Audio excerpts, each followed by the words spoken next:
মানসিক অশান্তিতে ছিল সে। হাজবেন্ডের পার্সোনাল কোনো ইস্যু নিয়ে কখনোই ঝামেলা হয় নাই। তাহলে আপনার কোনো সিরিয়াস কোনো ঝামেলা হয় নাই। বিয়ের প্রথম দিকে একটা দুইবার হলেও সেটা খুব সামান্য, যেটা স্বাভাবিকভাবে হয়ে থাকে প্রত্যেকটা হাজবেন্ড ওয়াইফের মধ্যে, সেটা খুব স্বাভাবিক ছিল। কিন্তু পরবর্তীতে 6 মাস 1 বছর পর থেকে আর কোনো ঝামেলাই হয় না আমাদের পার্সোনাল কোনো ইস্যু নিয়ে। আমার হাজবেন্ডের মধ্যে কোনো সমস্যাই ছিল না। তাহলে সুইসাইড করার মতো এরকম একটা ঘটনা এরকম এসে গেল, এটা কেন হয়েছে আপনার দৃষ্টিতে? আমার শাশুড়ি মা, সে প্রথম থেকেই আমারকে চাইতো না বা আমাকে পছন্দ করতো না, বা তার কোনো একটা এথিক্স ছিল যে ঘরের বউ, বিয়ে হবে, বিয়ের পরে বাচ্চা নিবে, বউ থাকবে সংসার, আর বাচ্চা নিয়ে সে তার বাচ্চাকে নিয়ে, মানে আমার হাজবেন্ডকে নিয়ে সে থাকবে। সেই যে 34-35 বছর বয়স আমার হাজবেন্ডের, সে 2.5 বছরে আমি দেখতেছি বিয়ের প্রথম 26 দিন জাস্ট আমাদের বাসা ভাড়া করতে যেই সময়টা, বাসা দেখতে যেই সময়টা লেগেছিল, সেটাই শুধু সময়টা লেগেছে। 26 দিন পর থেকে আমার শাশুড়ি মাকে আমার হাজবেন্ড নিয়ে আসছে, সাথে নিয়ে আসার কথা ছিল, বাট বাসা পায় নাই খুঁজে। ঢাকার বাসা একটু খুঁজতে তো টাইম লাগে।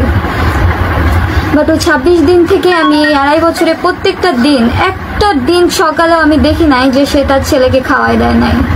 সে জাস্ট তার ছেলের জন্য যেটুকু ব্রেকফাস্ট তৈরি করার, যে তার ছেলে যতটুকু খাবে ততটুকুই রান্না করতো। অথচ ঘরে কিন্তু আমরা মাত্র 3টা মানুষ।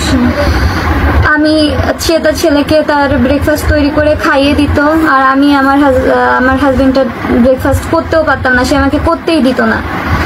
আমিও খুব শখ ছিল আমার হাজবেন্ডকে নিয়ে আমি সংসার করবো, আমার হাজবেন্ডকে আমি একটা পদ একদিন রান্না করে খাবো। কজ আমি তো জব হোল্ডার না, আমি স্টুডেন্ট, আমি নতুন বিয়ে করেছি, আমার স্বপ্ন ছিল, শখ ছিল, আমার শখ ছিল।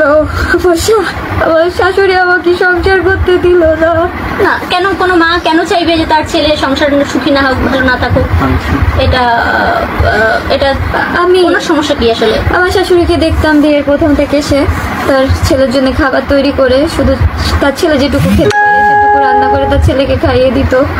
আর আমি আমার ব্রেকফাস্ট আর আমার শাশুড়ির ব্রেকফাস্ট আমি পরে তৈরি করতাম। আমার হাজবেন্ড তখন ঢাকায় কর্মরত ছিলেন চাকরিতে, তো সে অফিসে যাওয়ার পরে আমি আমার শাশুড়ি আর আমার ব্রেকফাস্ট তৈরি করতাম।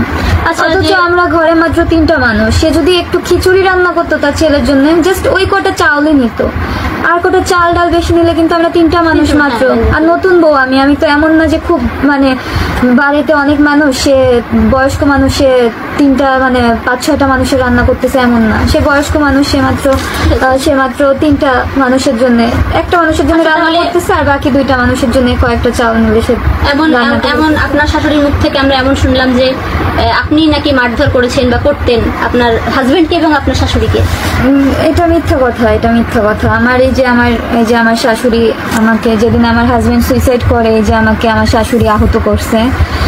ইভেন আমার চুলের মুঠি ধরে অনেক চুল ছিঁড়ে ফেলছে, চুল টানতে টানতে আমার মাথা ঘাড় ব্যথা গেছে। আমার এই যে ঘাড়ের এই পাশেও দাগ আসছে চুলের এই দিক থেকে।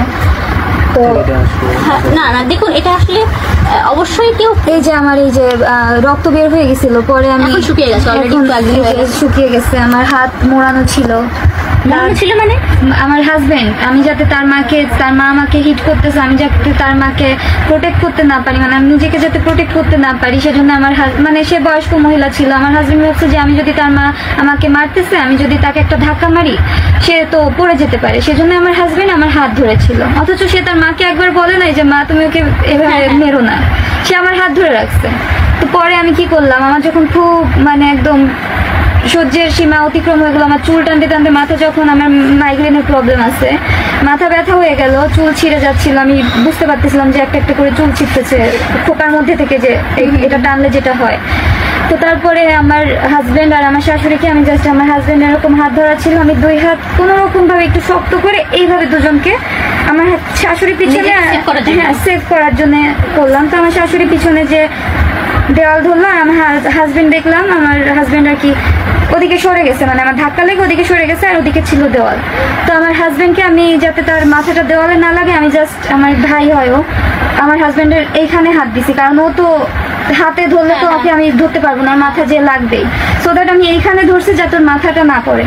এর মধ্যে আমি যে ধরলাম ওর ঘাটটা ধরলাম, আমার শাশুড়ি এর মধ্যে আবার এসে আমার চুল টেনে আমার এত হাতে। কিছু কেন, মানে এত মারামারির পর্যায়ে চলে গেছে মাত্র এটুকু সময়, এত কেন, এত কিছু, এত এরকম একটা আচ্ছা তাহলে তো আবার সেই শুরু থেকে বলতে হয়।